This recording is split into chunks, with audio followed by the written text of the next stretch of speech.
to the show.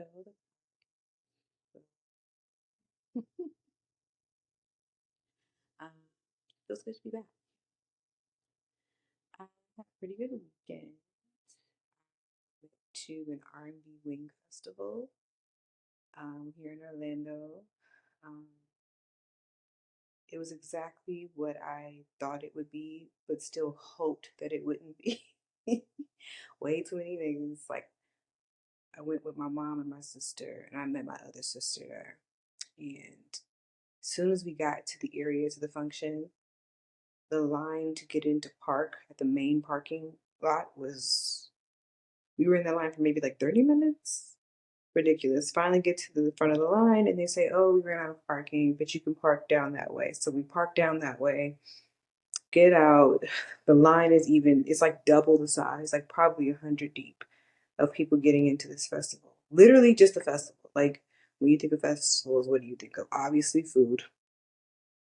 People wanting to be seen, people looking cute, a social gathering, right? Food, drinks, the huge, obnoxious cups of lemonade that everybody just gotta have. I ain't gonna lie, I want it. But I was tired of waiting in lines. The lines, long lines was the theme of that festival. And I knew that that was gonna be the case because niggas love wings. Niggas love wings, okay? Like, what were we thinking? We always get amped up to go to these festivals, and they're like, womp womp. For one, way too many people. Way too many people. They should have had the event on Saturday and Sunday. It was just on Saturday. Apparently, this R&B Wing Festival is like a traveling festival, and this is the first year they've had it in Orlando. Maybe that's why people were just like out there in droves. They probably heard of it before and said, "Oh, it's in Orlando now. Let's go." It was literally just. Well, I'll tell you what it wasn't. It wasn't really a wing festival. I don't think that it would constitute as a wing festival if you only have about three or four vendors out of like 20 that sell wings. That was the first thing. Took us a while to find like an actual wing truck. So there's that. Burgers, yes.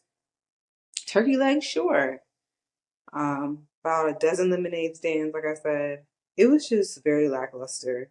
Um, it was nice to get out. I felt cute. I flipped it up, took a few pictures before I left. But overall, it was just okay. The wings, we just ended up getting some wings from one of the places that had the shortest line, and they were very subpar. I ordered lemon pepper, and it was like barely any lemon or pepper. Like maybe one or two of the wings had lemon pepper seasoning on it, and the rest of the wings were just greasy with butter. It's like you have the chance, you have an opportunity to come out here and really do your thing because niggas love wings once again. But that's what we get to going to the shortest line. Of course, the longest line probably had the best. The prices were kind of crazy too, but their wings, I expected that. At the end of the day, I should have went to Wingstop, is what I'm saying. And but it was fun. It was nice to get out, be with my family. But I should just went to Wingstop, honestly, truly. I'm still baking. I'm still baking it up. I made cinnamon raisin bagels last week, and they were cute and they were good. I still have some. Um, but yeah, they were really good. I'm really getting into this baking thing. I'm also starting a garden. So I just planted some watermelon seeds like 2 weeks ago. So it's cute. Everything is coming together. I think we're gonna post the progress on my channel. But yeah, what else? Oh, immediately after the festival yesterday, I went fishing. I took a change of clothes. I'm just weird. I took a change of clothes. My parents just moved, and behind their apartment is this really nice, beautiful lake. It's right there on like a nature trail. So there's people walking by and stuff, but nobody really bothers you. So I went and went fishing for a little bit. I caught a few fish. It was just so nice and relaxing. Took my shoes off, touched the grass, grounded for a little bit. Then it got dark. Started to get dark, so I was like, let me go home. Yeah, I had a really good weekend. I'm on track with my Bible plans, my Bible app plans. So yes, there was a moment in time where I would have that app on my phone for months on end and barely would look at it. But now I'm getting into the habit of looking at it every day and just following plans that align with what I'm going through, and it's really helping. So, yeah. I also just started watching, go back to White Lotus. I still haven't. It's just not giving me what I need. So, I still haven't gone back to that. But I did start watching season 2 of Survival of the Thickest with Michelle Buteau. I think that's how you pronounce her last name. Love, love, love her and the show. It's so, so good. If you haven't watched it and you're into like the funny, I guess, comedy, rom com, black, you know, black dope shit, her show's pretty cool. It's kind of like Harlem with Megan Good. Kind of, sort of. But it's really, really good. Survival of the Thickest. Um, and now I'm just drinking some wine and trying to mentally prepare myself for tomorrow being Monday. And I just, yeah. So let's just get into this hotness. Child, baby, this nigga here, Yuck Daddy, Trick Daddy. This was like a few days ago. He was doing some interview and he said that he doesn't like dating women over the age of 35. Trick Daddy's about 50 something. He's older than 35. Yay. Um, he looks like he's been written hard and hung up dry. What do they say? He looks an absolute fool mess. And I understand he has health issues. I would venture to say even without the health issues, he probably would look a mess. Anyway, he has this disgusting disposition. I just, the music slaps, that'll be eternal. Like, I can separate the music from the idiot. But yeah, he was like, I don't want to date any women that are over 35. His limit is 35. The youngest is 22. Somebody in the comments on Baller Alert said, "What healthy 22-year-old want to date him?" Come on. How can you be so delusional? He really believes that these women that he does end up pulling and dating, I wouldn't even call it pulling. He really believes, he's so deluded that he really believes that the women that he does date and associates with, and the women who he takes home and women who he whatever, he really believes that these women actually like him and or find him attractive. Like, that's that's a level of delusion. And a lot of men unfortunately believe this, like they really do think this, that even though they're getting older, they say, well, we can have kids until we're 150 years old. Like, nigga, nobody, first of all, wants to fuck you at 150 years old. And just because you can do it doesn't mean you should.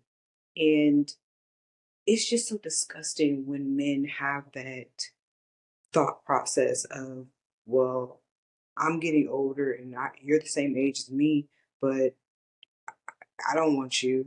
Look at you. You can't have no kids. You got too much baggage. Like, you don't have baggage at 50 years old. You what else? He said some really stupid shit. Something about how they be women over a certain age be like wearing certain things and the wigs and I'm like, who are you talking about? Because these young bitches be having the bust downs, and I don't understand where your logic comes from. Like, what are we talking about here? And I know he said the youngest he would date is 22, but let's keep it funky. He would date a 19 or 18-year-old. Let's just keep it all the way real. If a lot of men would just be honest with themselves and just admit that they want to date children, not even date, but they want to Trick Daddy, I really want people to stop putting microphones in front of his face. I know that he's promoting things. He has like a cooking line, or he's doing something with cooking seasoning or something. Just, why do we have to, if you're promoting your products, I'm really hoping that this interview had something to do with that. Because how do we get on the subject of who you want to date? And I guess we're safe, ladies. If you were ever wondering, I guess we're safe. He is a fool ass nigga. Look at him. I don't want no bitch no. I don't care nothing about no shaving, no pussy, nothing. You ain't got to shave none of that. Unless that pussy nappy, leave it on. You can trick. He's so embarrassing. Like, well, he ain't embarrassing. What a moron. And like I said, a lot of men, they think that way as well. And a lot of these men look just like him. Toe up in the face, nasty ass attitude,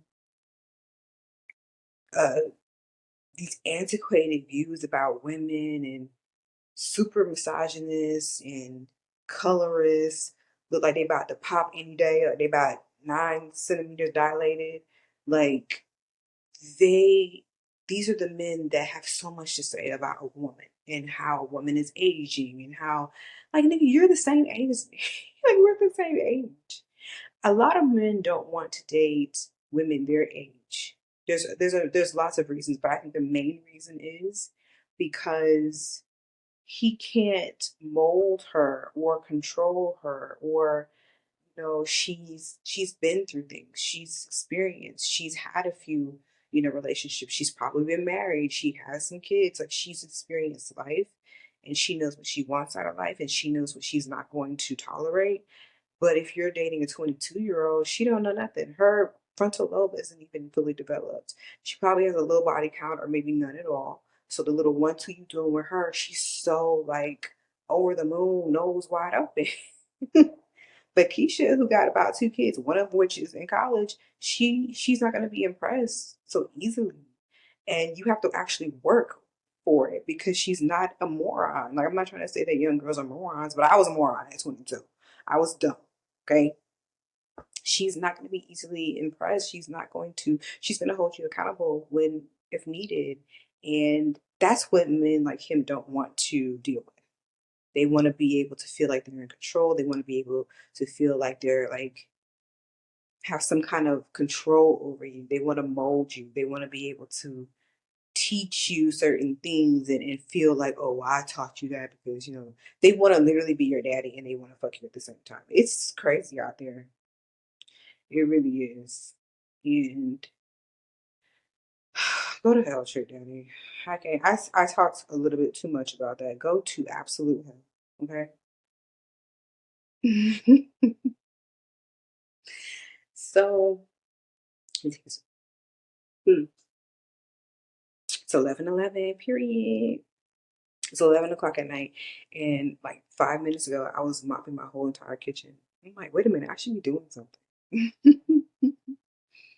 ADD is a real thing. Okay, so I guess I can eat my words because apparently Teyana, Taylor, and Mufasa are actually dating. I keep on seeing that, it appears to be a real thing, and I guess I was wrong. I mean, they're both super gorgeous, and I think that's what's kind of putting me off about it. It just doesn't feel right. It doesn't seem real. It seems more like a publicity stunt, and I hate when people say this about relationships because what? But it really does. It seems like at first I was like, oh, they must have a project together or whatever. She acts. She's a really good actress. They might have a project coming up soon. That's usually how it works. We're doing early press or just getting people talking. And then I keep on seeing like more and more reports about it being like a real thing. I keep on seeing, I guess it's a rumor, but I haven't really seen anything being confirmed with either one of them. However, she did do a live, I think last week or the week before, where most of it she was talking about her ex and that whole situation, which is crazy because she never even really talked about what they were going through when they were going through it. But now it's like she's kind of forced to like tell her side, which is crazy. That's crazy. And I think I didn't watch the live at all. I just saw little excerpts and reports of what she said, and this is also linking her with Mufasa, Aaron Pierre. But she said something to the effect of towards the end, can I just get dick down in peace? um, no, that's not a confirmation that she's dating Aaron Pierre, but she knows that people are talking about them dating. So by her saying that, of course, people are going to think that she's talking about Aaron Pierre. And it could just be a simple little fling. I do think that it's something super intentional, and they probably knew people who knew people who knew people, and they said, "Hey, let's hook you two up. It'll get the streets talking. It'll get people off of his back for the photos that were posted just a few weeks before of him kissing some white chick on the forehead." I don't know if it's someone he knows personally. I mean, there's rumors that that was his actual girlfriend. I don't know if they're still together or whatever, but I really do think that if that was his girlfriend or is his girlfriend, that those photos got leaked and he probably didn't want them to. And I think his team's like, let's hurry up and do something drastic. Let's date Tiana Taylor. I mean, he posted their picture. Was it from the Oscars? It was from some event a few months ago or a month ago. He posted the picture too. He didn't even leave a caption. He just posted it. I really don't think that it's, if they are dating, it's something super cash, nothing. It's not going to be anything. But I do know that nigga, that her ex is crashing out right now. Every time he sees or hears anything about that girl and Mufasa. But okay. I don't know. I'm not really feeling it, but it's not for me to feel. She's feeling everything, and I love that for her. Mufasa. That's Mufasa. So, Marvin Sapp. Marvin, Marvin Sapp told the people, it's a robbery now. Get on the ground. Give me your money and hush your mouth. Right now. Get on the ground. Give me your. Listen, I'm not a super religious person. I stopped going to church back in 2017, and that was only I was only going consistently for like maybe 5 or 6 years because I would always had jobs where I had to work on the weekends. So as soon as I was able to get a job where I didn't have to work on the weekends, I was like, yeah, I'm gonna start going back to church. My mom and my sister were already going to a church, so I started attending too, and it was nice. Church is nice. It's not necessary for me. Like I said, I haven't gone since 2017. I just stopped going. Um, and me and my mom would go together. We lived right down the street from each other, so if she wakes up one morning and says, I don't have anything to wear, I'm like, all right, I guess we ain't going to church, girl. That was just it. So that happened like 5 weekends in a row in 2017. We were like, I guess we're not going to church anymore. But my sister still goes every once in a while. During COVID, my mom did do the online church sessions. Um, but anyway, I say all that to say I'm not like a super churchy person, which is crazy because my mother, I believe that she was raised primarily by an aunt, and this aunt made her go to church like every day. From what I understand, I could be wrong. So it's kind of weird that she didn't really make us or adopt you know, that tradition or whatever it is. And I'm kind of grateful for that. I don't know the kind of person I would be if I grew up in a household where I was made to go to church every day. People who go to church every day, I'm not judging you, whatever, do what you want. But it's like, why? I kind of feel like, I don't know, I'm gonna look that up. There's no reason to go to church every day. God sees you, He hears you, He loves you, whether you go to church or not, whether you believe in Him or not. So, I say all that to say, I do know that when you do offerings, they do close the doors or they won't let you go to the bathroom and stuff like that. I guess it's like a respect thing. I don't really know the reason why, but I do know that. I do know when there's an offering, they close the doors. But I don't know if this was a church service. I think I saw people saying that it was a certain event or a special event at a church. And this happened not recently, but it was like last year or something. I could be wrong. I ain't looking at it. And so it's just the way he was speaking to these people. It was just the arrogance. And as soon as he said, close the doors, and he said it like 3 or 4 times, and he was just kind of, it was just this nastiness.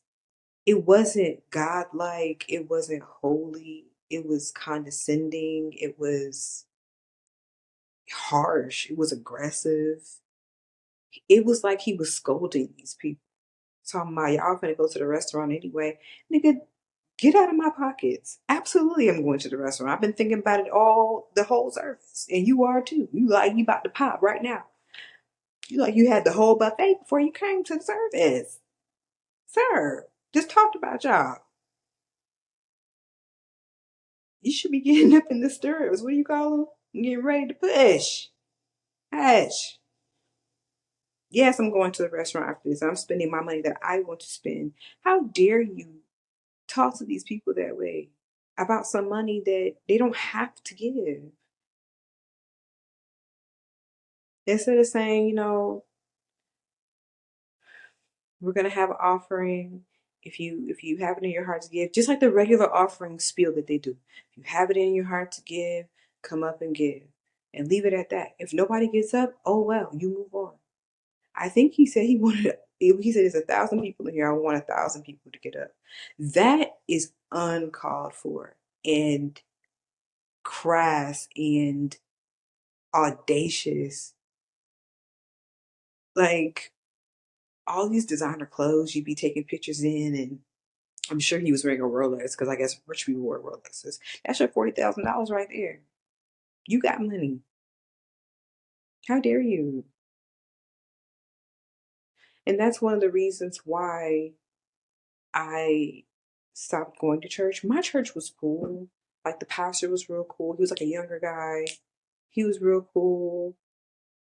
Um, I enjoyed his sermons a lot. The choir was good. It's just mama didn't want to go no more. So I said I ain't going either. But the whole thing with tithes and offerings, like I get it. If you have it to give 10%. Or even when I didn't have 10%, I would still give something. But to it really seemed like he was shaking those people down.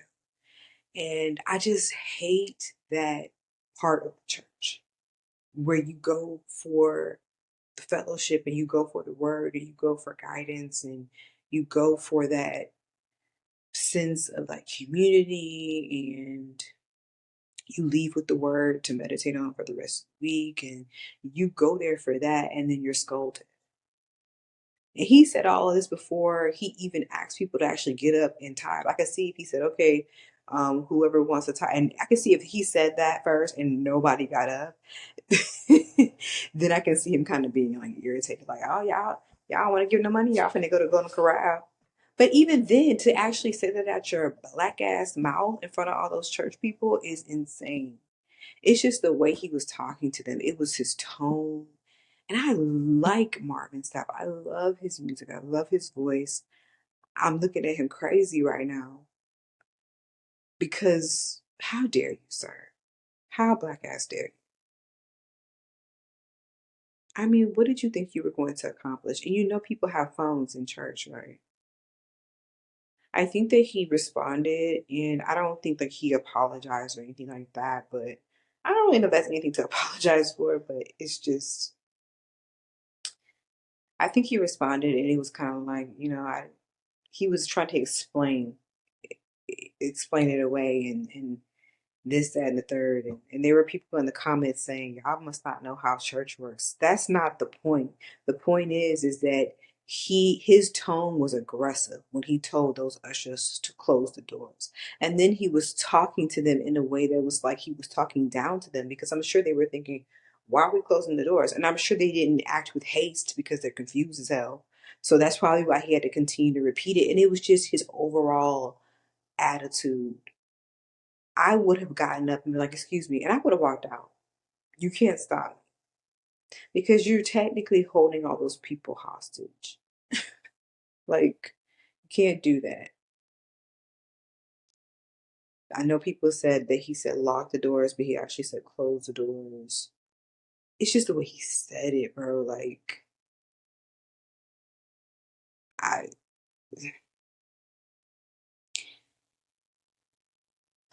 the black church is just, I don't really have any words. I I probably will never go to church again. And I don't have any like church hurt or anything like that. To me, I see church as kind of like a wedding ceremony. Like anybody can go to the courthouse and get married on paper, right? Like you actually, I think you're supposed to do that before you even have a ceremony. But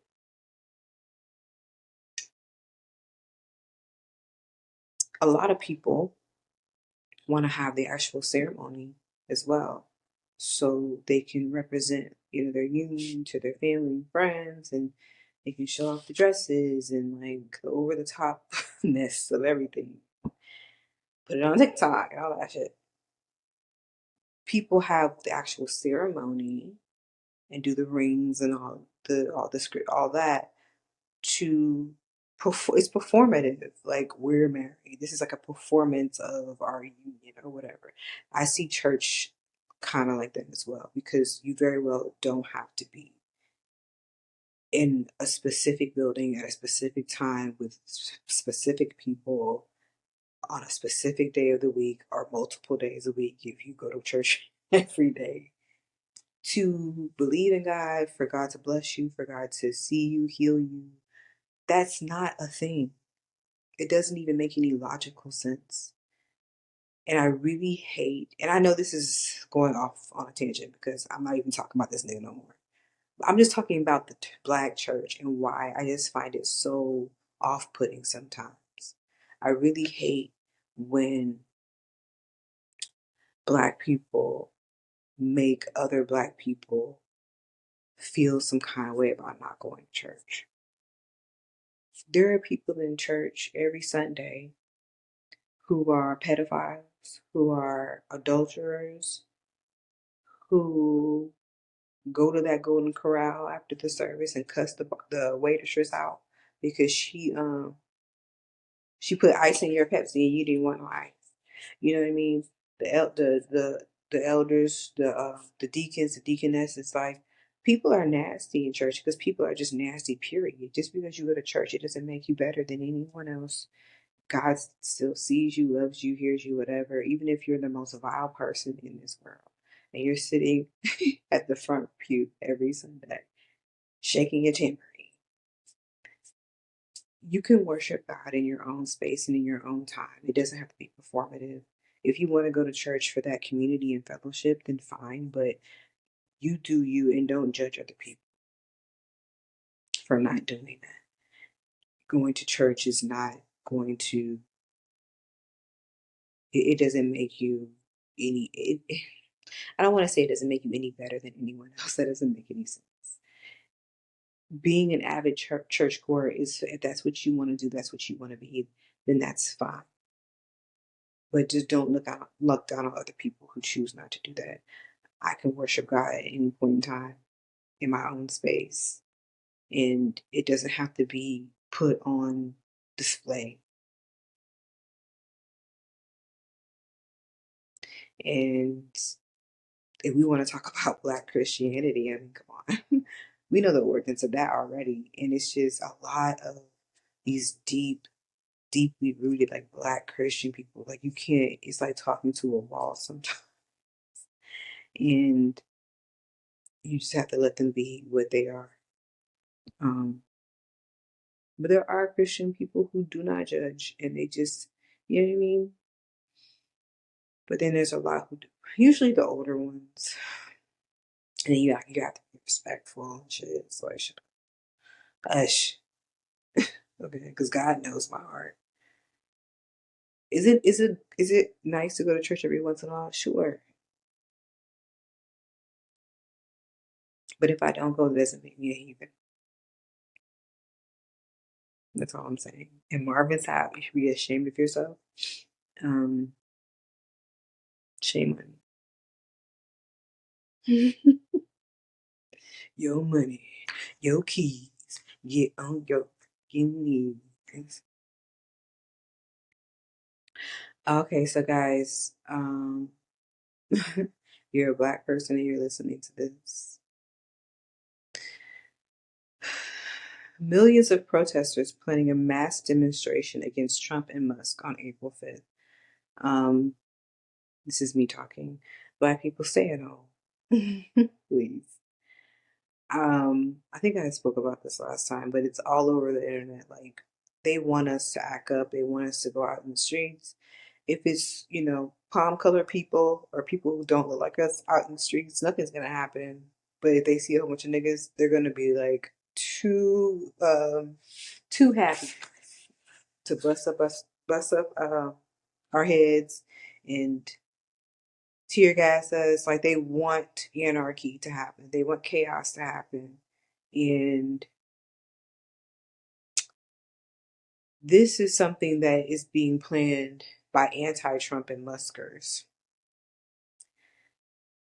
But I'm thinking that they're still hoping for black people to be out there too. But we're not doing that. We the 92 percenters, I think I heard this from someone. We took off our capes and we're using it as a blanket. That's what we're doing. Can't remember who said. So yeah, I guess they're upset that the whole segregation thing didn't get them the response they thought they were going to get from black people. And like I said, even though this protest is something that I guess I don't want to say Democrats because I'm sure there's some Republicans and even people who voted for this idiot are going to be demonstrating. Like, don't demonstrate now. Where were like you should have demonstrated on November 5th.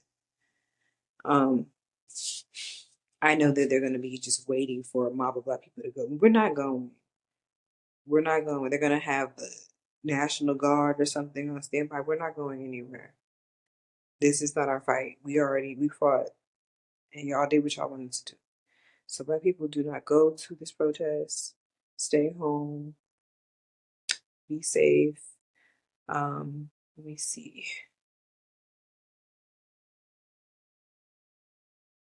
So this is perblacknews.com. A wave of public resistance is gaining momentum as former President Donald Trump and billionaire Elon Musk move forward with their controversial plan to overhaul the U.S. federal government. So this demonstration is specifically, I think it's specifically for this, like all of the radical changes that he's making, the dangerous changes that he's making overall to the government. Um, and it's called this demonstration, part of a broader hands-off campaign, aims to send a clear message that Americans oppose what they view as the dismantling of their government for the benefit of Trump and his billionaire allies. On April 5th, 2025, thousands are expected to gather at the National Mall in Washington, D.C. for a mass protest organized by a coalition of progressive groups. Black people, stay home, please. You don't need to be out there. Just stay home. I'm begging you. I ain't gonna be there.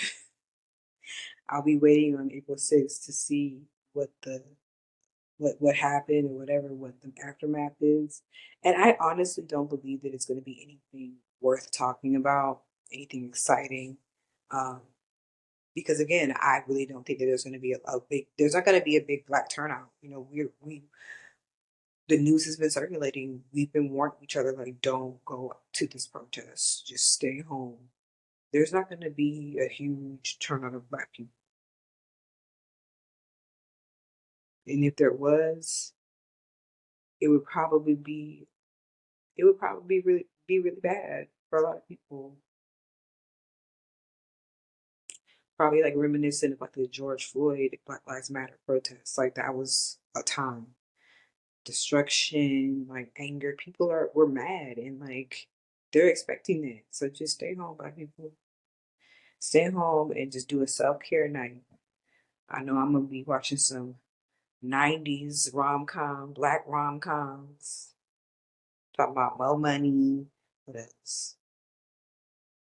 Boomerang, nigga. Probably give me a little blunt. I'm just gonna be chilling. That's what I'm gonna be doing. So y'all, please do not go out there. Please, please, please. I think Bernie is going to be there too.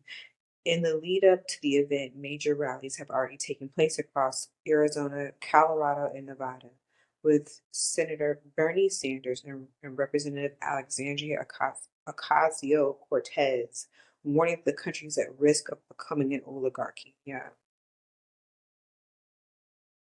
yeah. I mean, it is.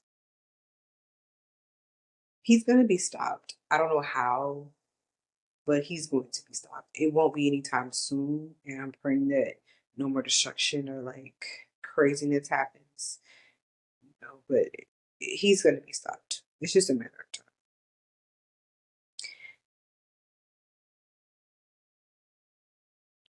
This story, back in February, I think it was February 7th, there was a neo-Nazi group that infiltrated, I guess that's the word, mostly Black community in Lincoln Heights, Ohio. So I remember seeing the video of this online and seeing the skinheads with their faces fully covered except for their eyes, walking around with the swastika flags and just like trying to intimidate the neighborhood. And it's the fact that they intentionally went into this all Black neighborhood. Like, it was frightening. It was like, wow, they're really doing, like, this is really happening in real time. It's not, 1942. It's happening like right now. And it was really, really scary. And then I saw when the camera panned to the Black people that had their guns, they had their AKs. It was like kind of heartwarming. I was terrified for them, like I was scared for them. But then I was kind of prideful, like, yes, yes. And they had like a little crew out there. They had women and men, and they had these big guns. They were not playing. They actually slashed the tires of one of the cars. I think the license plate had like California, so I don't know if they drove all of. Like, y'all really, a lot of them were in U-Hauls. They rented a U-Haul just to go into another neighborhood and terrorize. There were some women standing in front of the car with the slashed tires, and they were like, "We're not moving." Da, da, da, da. Like, they were not afraid. They were just like, "No, this is our neighborhood. Get out." The cops were there, but in the video, which is so infuriating, you can kind of see the cops are not there. They were there to protect people, I guess, quote unquote, but they were not aggressing against either party. Like, they were just kind of standing there looking like complete idiots. It's almost like they were confused and also dumbfounded that this is actually happening, but it also seemed like they were trying to protect the white people, the neo Nazis. Like, they were trying to keep the Black people from like crossing over the bridge, and they were kind of they weren't they weren't being aggressive or like trying like putting their hands out, but they were just kind of following the Black people and kind of like making sure, kind of like security, kind of like following your. That's what they were doing, and it's just it was really, really frustrating to see that because you have actual neo Nazis waving their flags, and as a police officer, this is, I know it's not really a crime, but like, this is disruption of whatever, like this disruption of peace. So it's some kind of, isn't there some kind of infraction or law about like disrupting the peace or something? There has to be something they could have been cited for, and they're not doing anything about it. They're not doing. There was this Black cop.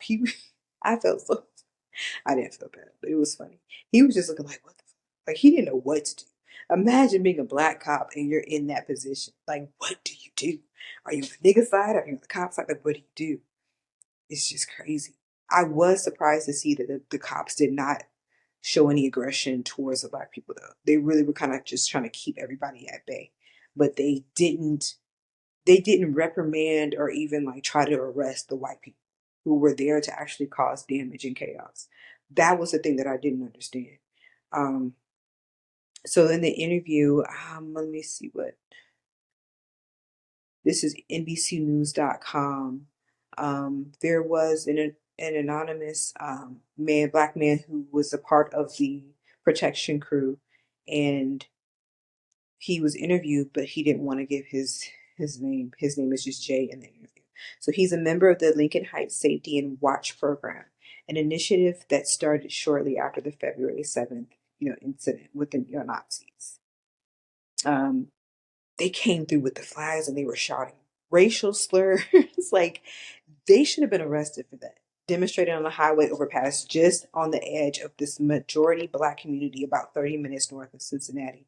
They should have been arrested for that. They also interviewed another man that was a part of the Safety and Watch program, and he's the Safety and Watch program spokesperson, Durance Daniels. Um, he's speaking about the police response, which is crazy. He was like, the police response was just as alarming as the neo-Nazi appearance, making residents feel they wouldn't be protected if another hate group were to visit this town. Exactly. They've been very clear that if it happens again, they'll allow it to happen again. That their hands are tied. That's what he said. It's just, I just pray that that community is safe moving forward. I'm glad that they have that protection and they have that program um, to protect each other, because nobody else is gonna do it. Like, nobody else is gonna do it. So I'm glad that that's something that they're able to. I mean, it's just it's terrifying looking at these people in broad daylight with all black on, mask on, and like AK-47s, protecting their community. I don't know if they do it all day, all night. They probably have shifts. It must be terrifying especially for kids. One woman was quoted saying, "I feel like it's more secure now. I know my son can walk home and be okay." But I love to see it though. These black people with this dark black army fatigue, and there's a woman walking the kids to school. I mean, I just love it. The community, like, I love it. I hate that it has to get to this point, but I love it. If all black people can get on this page, we would be like really unstoppable. Like, God bless it. I love to see it, and I pray for their safety for all black community, all of us, because this shit is getting real. But don't go out there on November. Maybe don't go out there on April 5th. Say your black ass home, okay? I don't know if I want to talk about Florida considers loosening child labor laws to fill vax. So okay, so you get rid of the immigrants because immigrants ill, not thinking that a lot of these immigrants are doing work that y'all asses don't want to do, and it's essential work. So, under current Florida state law, children as young as 14 cannot work overnight shifts. A new bill proposed, a new proposed bill will change that. So there's this new bill that's has to be signed at different levels, but it's basically going to change or amend this previous bill that said that children as young as 14 can't work overnight. So they're going to change that. They're basically going to say, yeah, your 14-year-old can work overnight, sure. Because we fired all the people that were actually doing this job. We didn't fire them. We actually deported them because they were immigrants, and immigrants ill. So your kid, who's 14 and probably doesn't even know how to wipe their ass correctly, they can actually work overnight now. How does that sound? Hmm. What are we doing?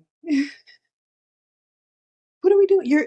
So you got rid of all the immigrants, and these people just want to be left alone. They want to work, provide for their families, send money home, and just be left alone. They are some of the most hardworking people in this country, and it's just such a mind fuck that y'all are like, no, you don't belong here.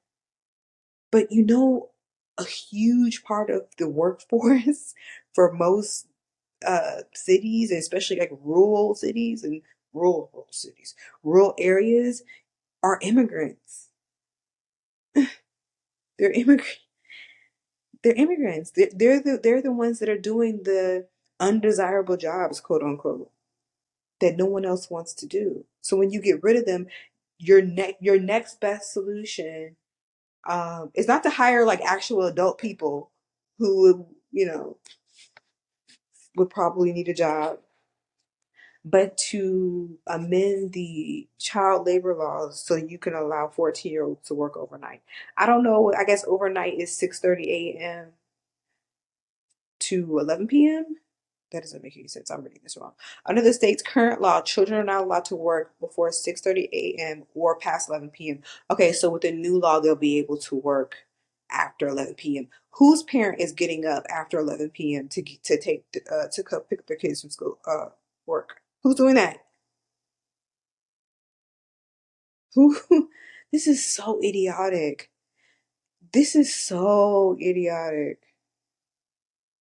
And of course, Ron DeSantis signed this into law.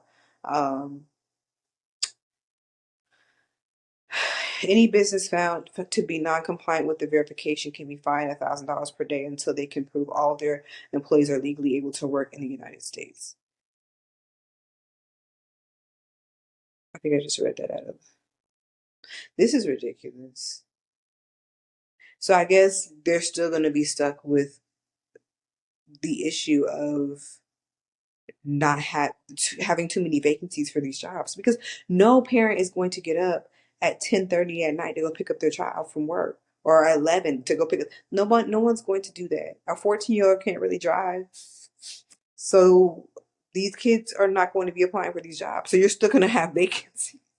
Get the fuck out of here. Bye. Mm. What else? I have two other things that I wanted to talk about. I think I'm just going to talk about the Will Smith. Will Smith is getting a street named after him. I think that's great. I love Will Smith. Hmm. I love him. Okay. And people are mad because people suck. Fans outraged. Will Smith gets Philly Street named after him. This is per rollingout.com. Did I say Rolling Stone? Child, this $3 wine is superb. Um, okay, and the subtitle is "The Memory Lingers." Some said it was inappropriate in light of the infamous Oscar smackdown of Chris Rock. Y'all niggas acting like he slapped you. This man has been the picture of quote unquote black excellence and just he's charming, he's likable, he's lovable, he he's talented. You haven't really heard a peep from him, like in as far as any negative news at all until that slap. It's his whole persona is very picturesque, very, like I said, black love, like he was just him and his wife were just kind of like the pinnacle of like blackness and black love. And until that incident, he hadn't been known for anything else negative. He reached a breaking point. Was it okay? No, it wasn't okay. It was fucking hilarious. I'm not really like a huge Chris Rock fan, but I enjoyed it because yes, keep my wife. And the thing is, the three of them have history. From what I understand, he dated Jada a couple times. Maybe he took her on a couple dates or whatever. He seems like he was kind of like one of those incel niggas that's just like, no, yeah, nobody likes me. One of those. And still is. And I guess, just didn't work out because she's Jada fucking Pinkett. Like, what did you think you were doing? Hello. So I guess it didn't work out. And I guess, from the murmurs that I've been hearing about their histories, that he kind of like was salty about them not working out. But again, what did you think?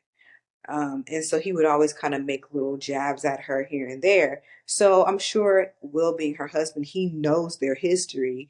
They probably had history because of it, contention, whatever. Keep her name out your mouth. That's like, and it's, was it okay? No, it wasn't okay. It was boss as hell though. He slapped the hell out that man and then went back and sat down. And then won on the award. And a lot of real niggas, a lot of real men were in their fifis over it. I ain't gonna let them niggas not. you know what? You don't know what you would do if it actually happened. So anyway, people are mad, but they can suck it. He has a street named after him. I believe the street is it's 59th Street, Will Smith Way. This is just so cool, and this is in his neighborhood that he grew up in. Um, he talks about his teachers that he had, and